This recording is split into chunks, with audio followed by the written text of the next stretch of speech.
Sud Radio, l'affaire dans l'affaire, Stéphane Simon. Bonjour, bienvenue pour votre rendez-vous avec l'actualité judiciaire. L'affaire dans l'affaire, une émission réalisée en partenariat avec la revue trimestrielle Affaires criminelles, dont nous accueillons la fine équipe. Jade Serrano, journaliste d'investigation. Bonjour Stéphane. Et évidemment Jean-Marie Bordry qui nous accompagne tous les week-ends. C'est la voix chaude que vous aimez sur Sud Radio. Jean-Marie et Victor à ses côtés. Victor Lefebvre, le rédacteur en chef. Simon. Bonjour. Aujourd'hui, nous allons parler des disparitions inquiétantes et une affaire a particulièrement retenu notre attention, c'est la disparition lors d'un voyage touristique au Japon le 28 juillet 2018 de Tiffaine Véron.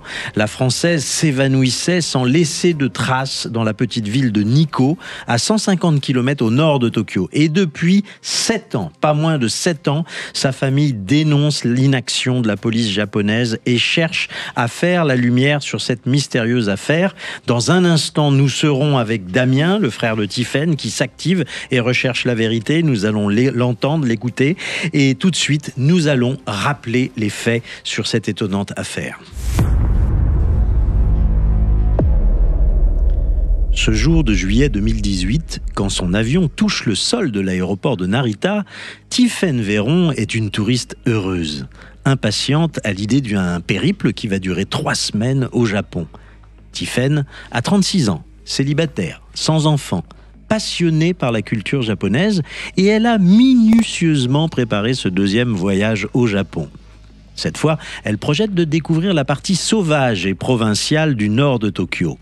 Elle a déjà séjourné dans la capitale 5 ans plus tôt. Mais cette fois, c'est le Nord qui est au programme. Dès le lendemain de son arrivée, la jeune femme prend le train destination Nikko, cette ville de 85 000 habitants, située donc au nord, dans la région de Kanto. C'est une étape incontournable pour les touristes qui veulent découvrir le Japon traditionnel. Son parc naturel est classé au patrimoine mondial de l'UNESCO et regorge de temples shintoïstes et bouddhistes. Vers 16h30, ce 27 juillet, Tiffaine Véron rejoint le Turtle Inn, un hôtel sans charme situé à la périphérie de la ville, où elle a réservé une petite chambre, toute simple. Ce jour, il pleut des trombes sur la ville.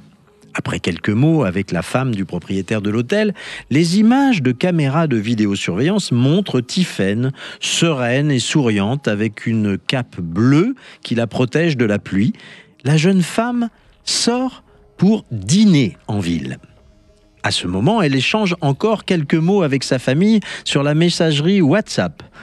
Incroyable, les ruelles deviennent des piscines. J'ai marché dans l'eau, les chaussures inondées. Mamma mia! Heureusement, c'est seulement cette nuit. Ce sera plutôt nuageux et ensoleillé demain.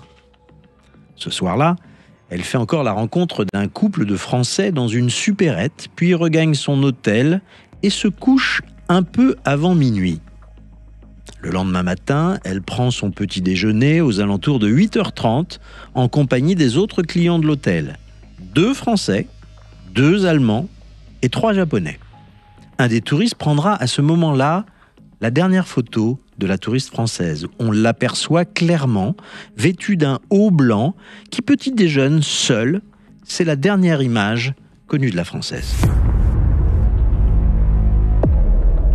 Selon le témoignage du propriétaire de l'hôtel aux autorités japonaises, Tiffaine serait remontée dans sa chambre vers 9h30 et aurait quitté l'hôtel avant 10h. Et sa trace disparaît ensuite.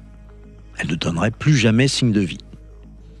Alertés par l'ambassade de France, Damien, Stanislas et Sybille, les 2 frères et la sœur de Tiffaine, arrivent au Japon dès le 6 août. À Nikko, la police japonaise va raconter à la famille Véron que leur sœur serait tombée par accident dans la rivière, dont le niveau est anormalement monté à la suite des pluies. L'hypothèse des autorités japonaises repose sur un élément retrouvé sur le bord de la rivière, un foulard censé appartenir à Tiffaine que l'on a retrouvé sur la berge. Mais bien vite, l'hypothèse de la police s'avère peu crédible. Le foulard, d'abord, n'appartient pas à Tiffaine. Et pire, les relevés pluviométriques indiquent que le niveau de la rivière Daya n'a pas significativement monté ce jour-là. Alors, que s'est-il passé ? devant l'inflexibilité de la police japonaise qui ne changera jamais d'avis et maintient la thèse de l'accident. La famille Véron va bientôt décider de se faire aider d'un détective privé. Plusieurs éléments vont alors être révélés par l'enquêteur.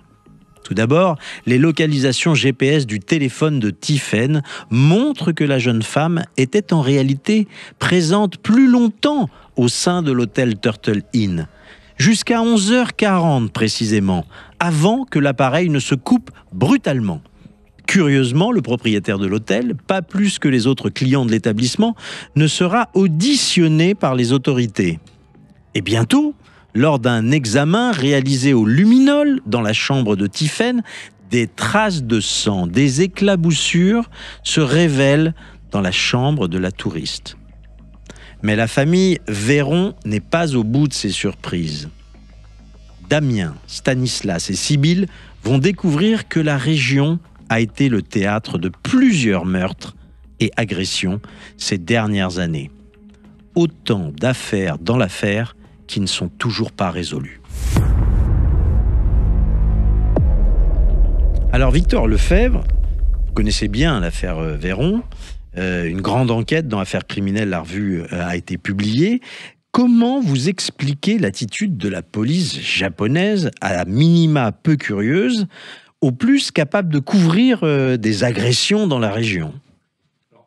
Différentes hypothèses qui ont été avancées. D'ailleurs, vous l'avez parlé, la question du foulard, aussi le fait que Tiphaine Véron souffrait d'épilepsie, qu'elle aurait pu ne pas prendre ses médicaments, elle aurait pu ainsi être précipitée dans la rivière. Il n'y a aucune preuve de cela, évidemment. Et puis, il y a aussi une raison qui tient peut-être à la culture japonaise, qui fait qu'il y a un certain déshonneur pour les enquêteurs si jamais un crime est requalifié en simple accident. Donc, les policiers ne prennent pas de risques. Et puis, il y a ce phénomène qui est très connu aussi au Japon, c'est le phénomène des disparus, ce qu'on appelle les joatsu, donc les évaporés. Donc c'est un phénomène culturel très présent au Japon, c'est-à-dire le fait que pour des raisons qui tiennent principalement à la situation économique aussi du pays, certains Japonais préfèrent disparaître, organiser leur disparition plutôt que de subir le déshonneur. Et donc c'est la raison pour laquelle les enquêtes parfois mettent du temps à se mettre en place et à débuter, et ce qui a pu expliquer les carences dans cette enquête. C'est très important ce que vous expliquez, parce que ça veut dire que le phénomène de disparition inquiétante n'existe pas, entre guillemets. Une disparition,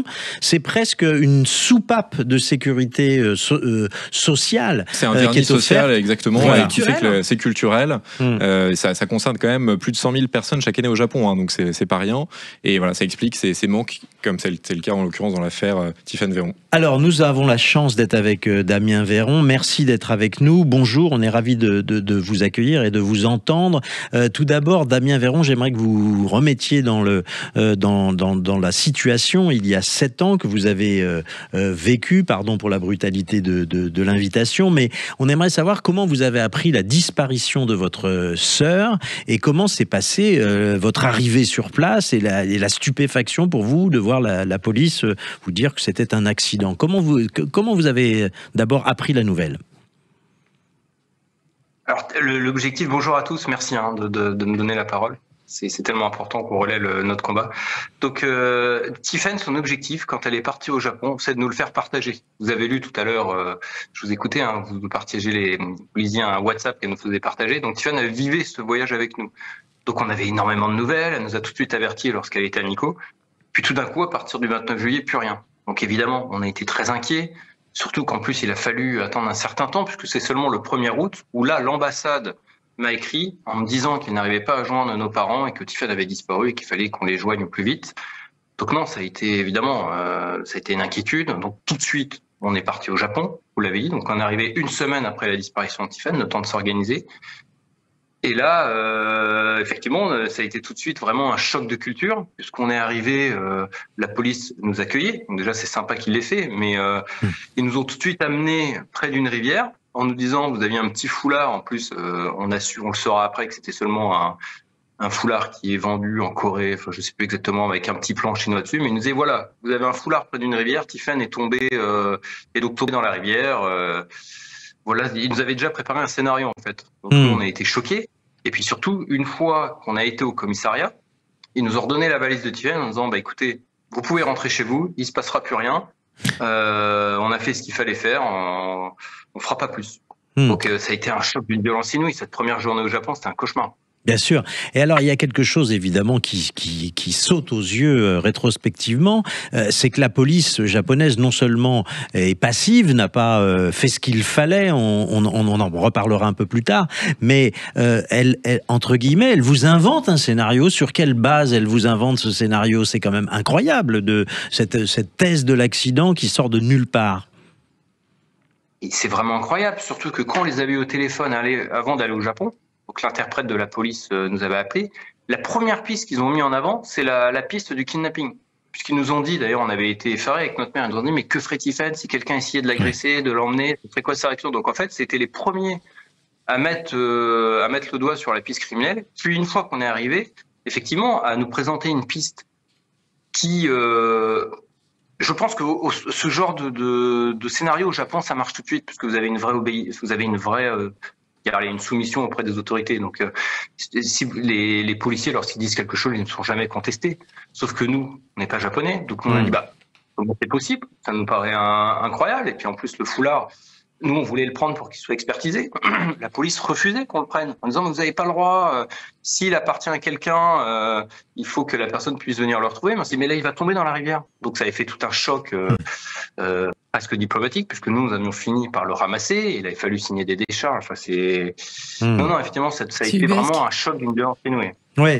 Alors, sans tomber dans un scénario complotiste, on va voir dans quelques instants que depuis cette affaire, il y a quand même une quinzaine de corps qui ont été retrouvés dans la région, une trentaine d'agressions sexuelles qui ont été signalées aussi dans cette même région entre mars 2018 et mai 2021. C'est quand même des chiffres absolument stupéfiants. Mais est-ce qu'on peut imaginer une forme de complicité entre un représentant de la police et puis des criminels sur place? C'est quelque chose de complètement fantaisiste? Non, moi je pense pas. Je pense que le rôle de la police au Japon est très limité. En fait, vous avez une vraie homogénéité. Enfin, je veux dire, le Japon, il compte sur le groupe pour se gérer lui-même. Donc c'est juste tout simplement, ils sont pas habilités ils n'ont pas les armes judiciaires, c'est-à-dire que vous n'avez pas de juge d'instruction. Eux, ils marchent pratiquement sur la culture de l'aveu. On l'a vu à l'époque, justement, où Carlos Ghosn était broyé avec des gardes à vue à répétition. Donc non, c'est que simplement, l'enquête est ouverte quand ils ont arrêté la personne pratiquement en flagrant délit. Et puis le phénomène des évaporés que Victor évoquait tout à l'heure aussi crée cette inertie. Parce que du moment où quelqu'un disparaît, on ne le cherche pas. Même quand ça peut être sur des disparitions vraiment, inquiétantes ou que cela peut conduire à une piste criminelle. Eh bien, ce que je vous propose, c'est que dans un instant, on revienne dans le détail sur cette affaire et vous allez nous dire surtout où en sont vos investigations, puisque nous le savons, puisque nous avons bien préparé l'émission, que vous allez projeter prochainement un nouveau séjour au Japon. L'affaire dans l'affaire revient tout de suite sur Sud Radio. Sud Radio, l'affaire dans l'affaire, Stéphane Simon. De retour dans l'affaire, une émission en partenariat avec la revue trimestrielle Affaires criminelles. Avec moi, Jean-Marie Bordry, la voix des matinales. Bonjour sur Sud Radio le week-end. Victor Lefebvre, rédacteur en chef de la revue Affaires criminelles, est avec nous également, ainsi que Jade Serrano. Bonjour Stéphane. Nous parlons aujourd'hui de la mystérieuse disparition de Tiffen Véron, juillet 2018, lors d'un voyage au Japon. C'était il y a 7 ans, presque jour pour jour. Et nous retrouvons Damien Véron. Damien Véron, merci d'être avec nous encore. Vous avez lancé plusieurs appels à témoins internationaux. Où en sont vos recherches? Alors c'est compliqué, on se bat depuis plus de 7 ans pour retrouver Tiffen. Là, je prépare un nouveau voyage au Japon. Je pars justement dans 10 jours. Vous avez raison de le rappeler, on avait lancé un appel à témoins international, sauf que cette fois, qui avait porté ses fruits d'ailleurs, puisqu'on avait eu des témoignages, mais beaucoup de témoignages de touristes. Or, cette fois, on va lancer un nouvel appel à témoins seulement orienté vers la population japonaise. Donc, on a préparé un site internet seulement japonais, donc on espère, à partir de témoignages, être capable de retrouver des éléments nous permettant de retrouver Tiffen. Alors, vous parlez de la population japonaise. Il faut savoir à cet égard que c'est pas si simple que ça. Spontanément, elle est plutôt, je dirais, enclin à vous aider, mais quand vous n'êtes pas là, ça n'avance pas beaucoup non plus. Oui, vous avez raison, c'est un petit peu le problème. C'est d'où l'importance d'aller tout le temps au Japon. Là, c'est mon 8e voyage. Puisqu'en étant sur place, déjà, les médias japonais nous suivent. Ils voient qu'on continue à se mobiliser. Donc, ça donne une impulsion. Et ça permet aussi aux Japonais, lorsqu'on est présent, de se mobiliser davantage. Donc effectivement, c'est essentiel d'aller sur place pour ça. D'accord. Alors la dernière fois que je vous ai lu, vous étiez interviewé par la revue Affaires criminelles, dirigée par Victor Lefebvre, et vous expliquiez qu'un cimetière proche de l'hôtel où résidait Tiphaine lors de sa disparition est devenu un point majeur pour l'enquête. Plusieurs témoins ont signalé des comportements troublants. Est-ce que vous pouvez nous expliquer de quoi il s'agit ? Mais oui, tout à fait. Alors, vous parliez de l'appel à un témoin international qu'on a lancé, et ça nous a permis justement d'avoir d'autres témoignages de personnes qui auraient été agressées proche de l'hôtel, à peu près à 10 minutes à pied de l'hôtel où Tiphaine dormait. Effectivement, vous avez un endroit touristique où les gens, principalement les touristes, se retrouvent. Et tout près de ce lieu, il y a un parking où deux jeunes femmes, en novembre 2020, nous avaient écrit en nous expliquant qu'elles avaient échappé à un guet-apens. Donc depuis, on reste vigilant sur ce qui se passe justement à cet endroit-là. Et l'appel à témoins qu'on a lancé a permis d'avoir des témoignages de gens qui étaient mal à l'aise, trouvant qu'il y avait des gens un petit peu bizarres qui rôdaient dans cet endroit. Alors, quels sont ces gens un peu bizarres puisque, si j'ai bien compris, si j'ai bien lu, il y a à la fois d'autres crimes qui ont été commis et également des agressions sexuelles qui ont été commises dans cette même zone de Nikko. Oui, alors en fait, le drame dans l'affaire de Tiphaine, c'est que déjà, Tiphaine, c'est une affaire qui finalement est pas si compliquée que ça, en fait, quand on reprend tout. Puisqu'en fait, elle a disparu de l'hôtel, donc vous avez un lieu avec des personnes identifiées. Donc déjà, il aurait fallu que l'enquête démarre de l'hôtel. Ensuite, quand on a élargi nos recherches, un homme nous a interpellés justement proche de ce parking où vous faisiez référence aux personnes qui étaient agressées, qui nous expliquait qu'il savait où était Tiphaine. Et quand on élargit dans la zone de Nikko, effectivement, en travaillant avec nos enquêteurs privés, on a découvert que de 2018 à 2021, il y avait une quinzaine de corps retrouvés dans les environs. Donc ça, on ne sait pas, puisque la police n'a jamais répondu sur l'identité de ces corps. Et après, de manière plus large, on voit qu'il y a une trentaine d'agressions sexuelles aussi dans cette zone. Donc, il y a un vrai problème dans cette ville. Ouais. Oui, il y a un vrai problème. Est-ce que l'on pourrait, évidemment, ça va être difficile que vous nous répondiez avec de façon aussi déterminée, mais est-ce que l'on pourrait être en présence d'un serial killer qui frappe dans cette région ? Je pense que, étant donné les faiblesses du système judiciaire japonais qui consiste à arrêter les gens quand ils sont pris seulement pratiquement en flagrant délit, effectivement, oui. Si vous avez d'ailleurs, c'est ce que disaient nos premiers avocats qu'on avait, si vous avez une personne malveillante ou un tueur assez habile, s'il n'est pas vu, il peut œuvrer longtemps au Japon. Oui. Donc, effectivement, tant qu'on n'a pas de réponse sur ce qui est arrivé au corps retrouvé, d'ailleurs, en 2022, un corps démembré a été retrouvé dans une valise aussi. Donc oui. C'est compliqué de dire non, puisqu'on n'a pas de réponse des autorités japonaises. Ça paraît d'ailleurs complètement dingue que de telles agressions puissent être commises, de tels meurtres puissent être commis aussi de manière itérative, comme ça, et sans que cela déclenche vraiment, je dirais, une curiosité de la police japonaise très, très, très, très puissante, quoi, et des moyens d'enquête forts. Oui, il a fallu, on s'est entouré de professionnels depuis 7 ans, de vraies personnes, d'avocats japonais, d'enquêteurs japonais, donc il a fallu... Comment vous êtes organisé d'ailleurs ? Pardonnez-moi, mais comment vous êtes organisé pour que nos auditeurs comprennent, pour qu'ils comprennent comment vous menez une enquête parallèle, pour ainsi dire ? Ah non, mais ça a été très très compliqué, c'est pour ça qu'il a fallu 8 voyages, il a fallu s'entourer de Japonais, donc les Japonais sont bienveillants, nous aident, mais il a fallu qu'on décrypte la société japonaise, donc il a fallu du temps.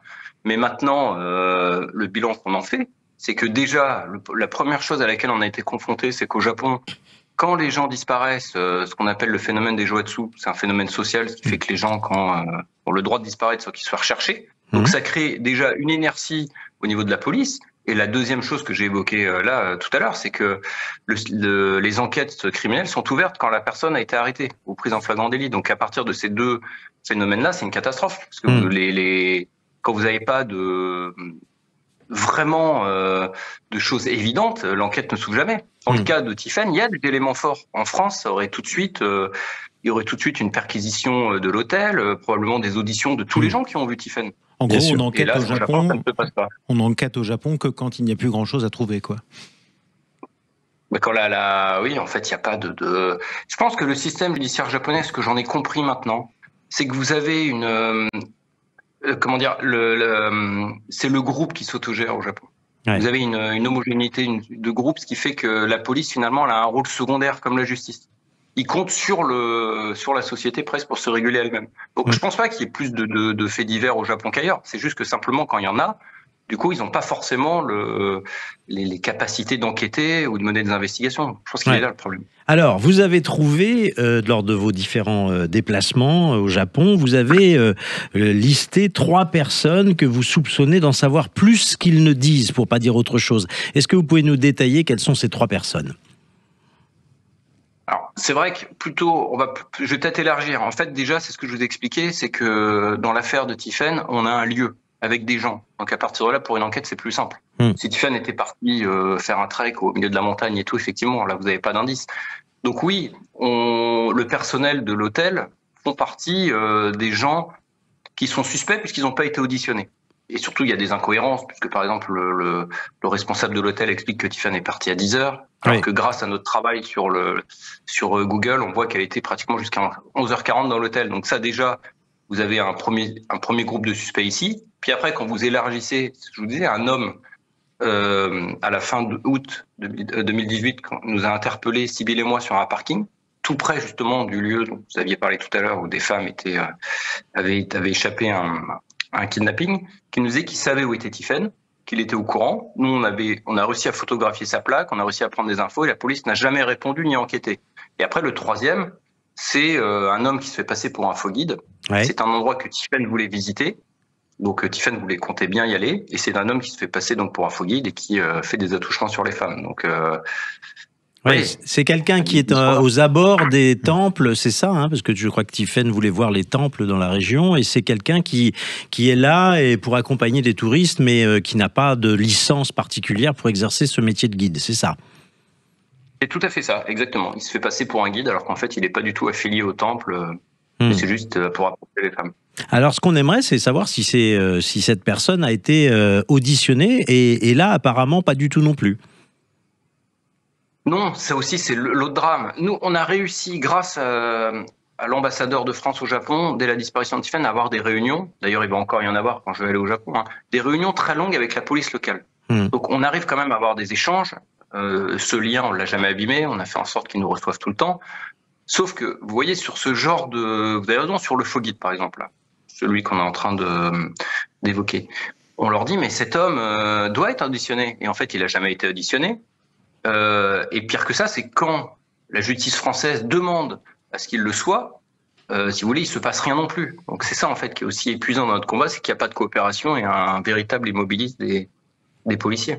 Eh bien, et on va continuer à parler dans un instant de la passivité de la police japonaise et des actions décisives qui auraient pu être menées dès les premiers jours après la disparition de Tiffen.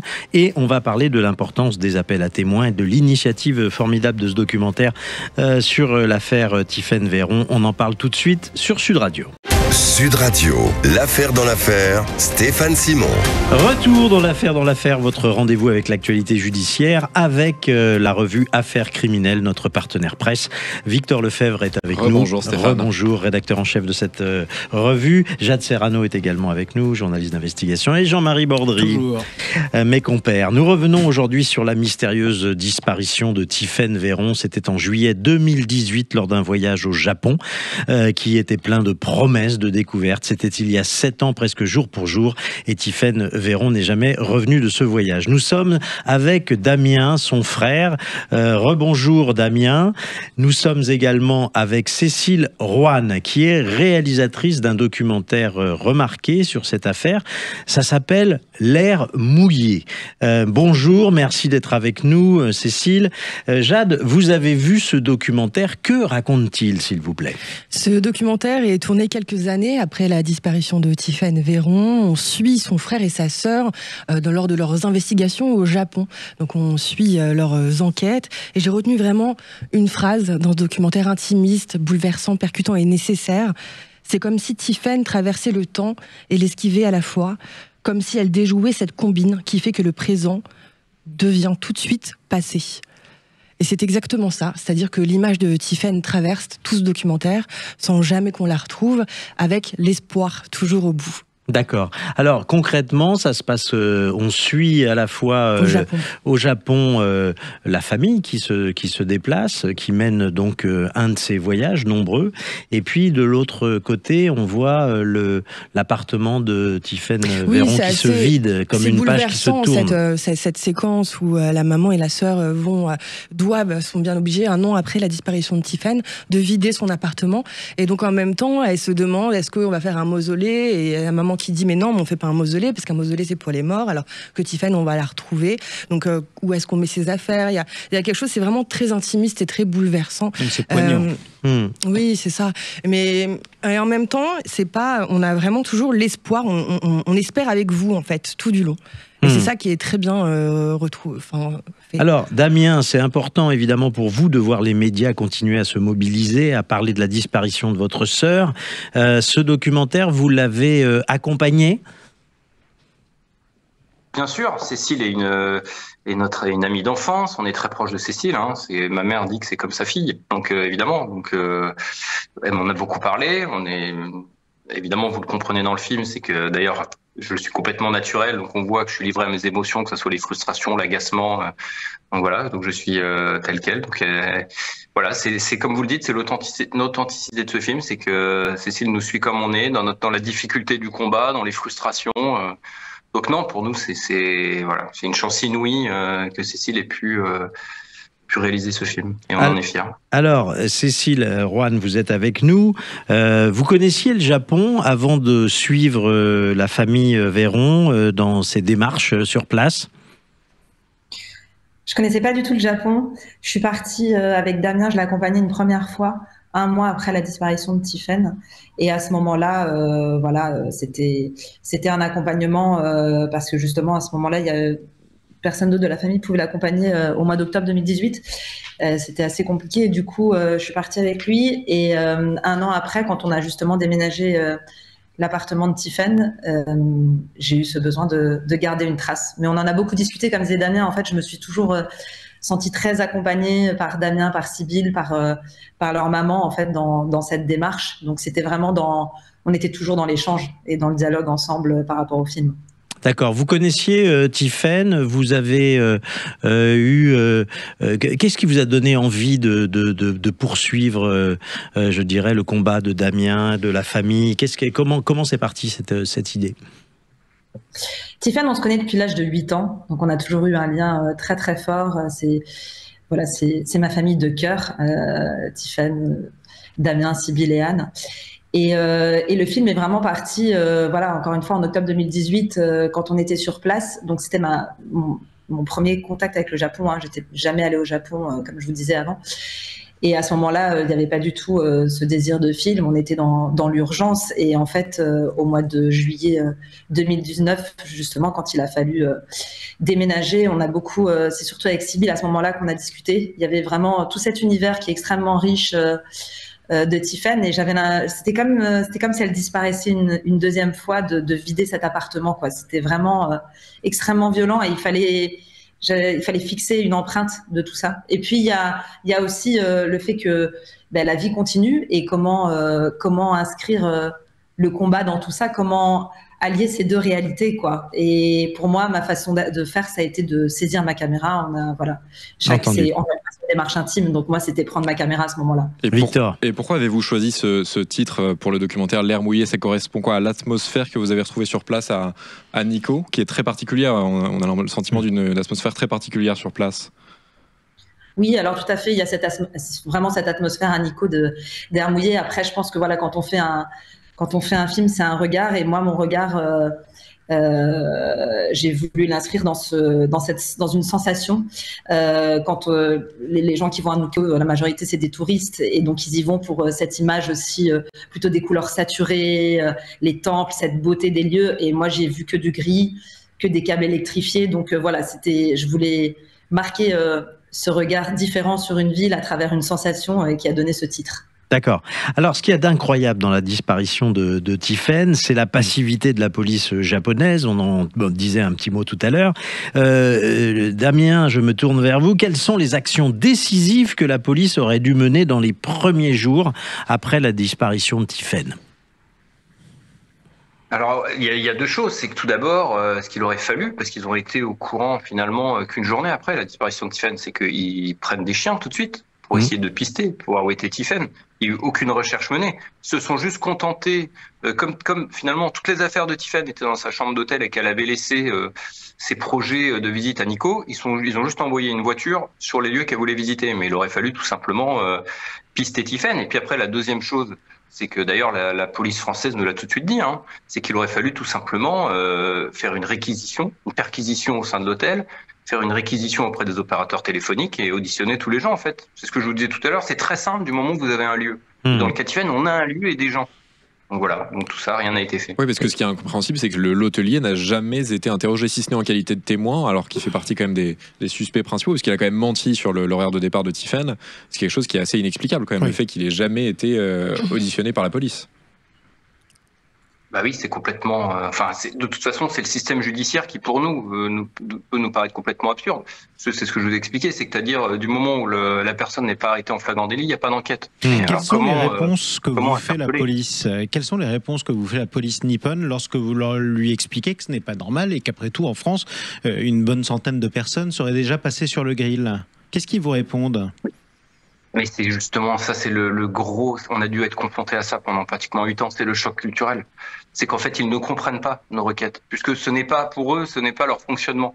Donc on a eu beau être accompagné d'avocats japonais, même de l'ambassadeur de France au Japon qui se déplaçait personnellement, on voyait qu'il y avait toujours des incompréhensions du système judiciaire. Pour eux, c'est le leur. Ils n'arrivent pas à comprendre qu'en France, on peut être partie civile, qu'on puisse faire des demandes d'actes. Pour eux, c'est invraisemblable. Donc, pour eux, ils sont perdus et ils sont incapables de nous répondre. Mais est-ce qu'ils arrivent à comprendre le fait que la famille ait besoin de savoir ce qui s'est passé ? Est-ce qu'ils arrivent à comprendre est-ce qu'ils considèrent que c'est pas normal que vous recherchiez la vérité ?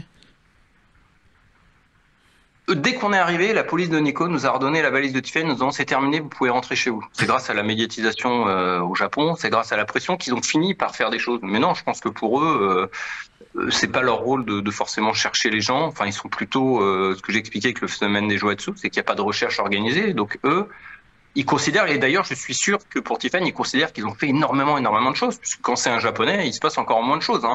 C'est un peu une sorte de fatalisme. Ouais. Alors justement, c'est important l'écho dans les médias. Et est-ce que les médias japonais jouent le jeu ? Est-ce que vous avez l'impression que si la police japonaise ne fait pas le travail que l'on pourrait réclamer ici, les médias japonais parlent de l'affaire de votre sœur, de sa disparition ou pas du tout ? Les médias japonais sont extrêmement présents, mais le dialogue que j'ai avec les médias japonais n'est pas du tout le même dialogue qu'on a par exemple en ce moment. C'est-à-dire que vous ne pouvez pas heurter les autorités au Japon. Si je dis qu'il n'y a pas d'enquête, que c'est inadmissible, je ne serai pas entendu et les médias ne relaient pas. Donc ce que font les médias japonais, c'est que tout simplement, ils montrent en avant nos recherches, ils montrent qu'on se bat, et que Tiffen n'est pas retrouvé. Mais ça va pas plus loin. Il y a évidemment pas du tout de critique sur le fait que la police soit pas à la hauteur. Ça, c'est un peu tabou au Japon. Ouais. Cécile Roanne, ça a dû beaucoup vous surprendre, évidemment, puisque vous avez découvert le Japon à l'occasion de ce documentaire. Le Japon jouit d'une réputation de pays très tranquille. Et pour vous qui avez découvert le Japon, c'est une image qui est trompeuse, finalement. Qu'est-ce que vous diriez ?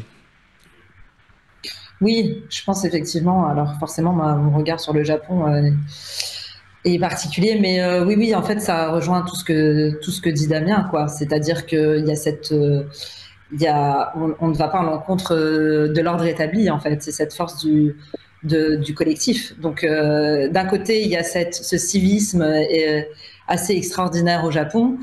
Et d'un autre côté, c'est-à-dire que tout le monde, on respecte énormément les règles, mais de respecter tellement les règles, ça amène aussi à justement ne jamais aller à l'encontre de cet ordre établi, quoi. Donc forcément, ma vision du Japon a été, est particulière, oui.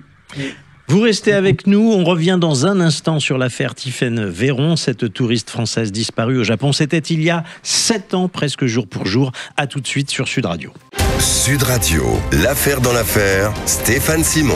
Retour dans votre rendez-vous sur l'actualité judiciaire en partenariat avec la revue trimestrielle Affaires criminelles. Victor Lefebvre, le rédacteur en chef, est avec nous. Jean-Marie Bordry également. Bonjour. Jade Serrano également. Et nous revenons aujourd'hui sur la mystérieuse disparition de Tiphaine Véron. C'était en juillet 2018 lors d'un voyage au Japon. C'était il y a 7 ans, je le disais, presque jour pour jour. Damien Véron, le frère de Tiphaine, est avec nous, ainsi que Cécile Roanne, qui est réalisatrice d'un documentaire sur l'affaire, L'air mouillé. Elle est avec nous également. Alors, Damien, l'enquête que vous avez menée, vous et votre famille, vous a permis, je le disais, d'établir une liste de plusieurs suspects. On a parlé du gérant de l'hôtel, on a parlé du faux guide, mais il y a un homme dont on n'a pas assez parlé, qui est assez étonnant aussi, qui prétend être un yakuza et qui aurait des révélations à faire. Est-ce que vous pouvez nous en dire un peu plus ? Oui, tout à fait. Nous étions avec Sibylle, d'ailleurs il y avait une équipe de télévision, il me semble japonaise, qui était avec nous, et notre interprète, donc on était tout proche de l'hôtel où Tiphaine a disparu, proche aussi du parking qu'on évoquait tout à l'heure, hein, enfin d'un petit cimetière pardon, dont on parlait tout à l'heure, où vous aviez eu une tentative de kidnapping sur 2 touristes en novembre 2020, et donc proche d'un parking, un homme en camionnette blanche nous interpelle. Alors heureusement nous étions avec notre interprète, sinon nous n'aurions pas été en mesure de comprendre, et nous dit je suis au courant de la disparition de Tiphaine, je connais des informations, je sais ce qui s'est passé. Donc nous tout de suite on a pris la plaque d'immatriculation en photo, on a pris son visage en photo, et évidemment on a tout de suite averti la police de Nikko. Sauf que la police de Nikko nous a juste dit oui non mais c'est un fou, ça vaut pas la peine de l'interpeller, enfin en fait voilà, en gros, ils n'ont pas plus argumenté que ça. Sauf qu'en fait, c'est important, si vous voulez, quand vous avez un individu de ce type. Bien sûr. C'est étonnant parce qu'il avait une femme à l'arrière de son véhicule qui avait l'air un peu sonnée. Donc peut-être qu'elle était sous contrainte à ce moment-là, je ne sais pas. Enfin, en fait, le contexte vraiment inaugurait rien de bon. Hein. On avait vraiment un mauvais ressenti. Et donc, voilà, depuis ce jour, nous, on n'a pas réussi parce que malheureusement, c'était une plaque d'immatriculation provisoire. Donc, nos enquêteurs japonais n'ont pas réussi à remonter la piste. On va continuer lors de mon prochain voyage, en essayant de consulter d'autres personnes, de voir si on peut remonter jusqu'à lui. Mais voilà, ça montre en fait toute la difficulté de l'enquête quand même depuis le début. C'est qu'on a des pistes et c'est à nous de les mener. C'est à vous de mener l'enquête. On ne se rend pas compte, je voudrais qu'on insiste là-dessus ce matin, de la solitude d'une famille comme ça, qui est totalement sans ressources, je dirais, face à un mur d'incompréhension de la police, avec le barrage des langues. Enfin bref, vous ne pouvez compter que sur vous-même pour faire progresser l'enquête sur la disparition de votre sœur. Vous avez quand même lancé un comité contre la disparition forcée. Vous avez lancé, auprès du comité contre la disparition forcée des Nations Unies, une action. Quelle est cette action? Est-ce que vous pouvez nous en parler un petit peu? Oui, bien sûr. J'ai eu la chance, grâce à une directrice, une représentante d'un ONG. Justement, cette femme, c'est terrible puisqu'elle a subi un viol au Japon et donc elle a été, elle aussi, confrontée à tout le système judiciaire. Donc ça m'a permis en fait d'aller m'exprimer devant le comité des droits de l'homme, donc à l'ONU, parler du cas de Tiphaine. Donc c'est intéressant puisque tous les rapporteurs qui étaient là ont pris note de la disparition de Tiphaine, et j'ai découvert qu'il existait ce qu'on appelle le comité des disparus forcés au sein donc des droits de l'homme, et donc j'ai pu les rencontrer et on a pu déposer un dossier, ce qui fait que ça les a conduits à faire une demande d'action en urgence. Donc tout simplement, ils ont demandé aux Japonais officiellement qu'une enquête soit menée, en tout cas que les agresseurs de Tiphaine soient identifiés et interrogés, qu'on puisse avoir accès à la procédure et qu'il puisse y avoir une coopération. Donc ça a eu en France, ça n'a pas eu forcément un impact énorme, mais au Japon, ça a eu un impact très important, puisque ça a mobilisé l'opinion japonaise en disant si l'ONU s'intéresse à la disparition de Tiphaine, c'est qu'effectivement, peut-être que tout n'a pas été fait. Donc ça a créé une mobilisation importante au Japon. Donc non, c'est important, cette demande de l'ONU.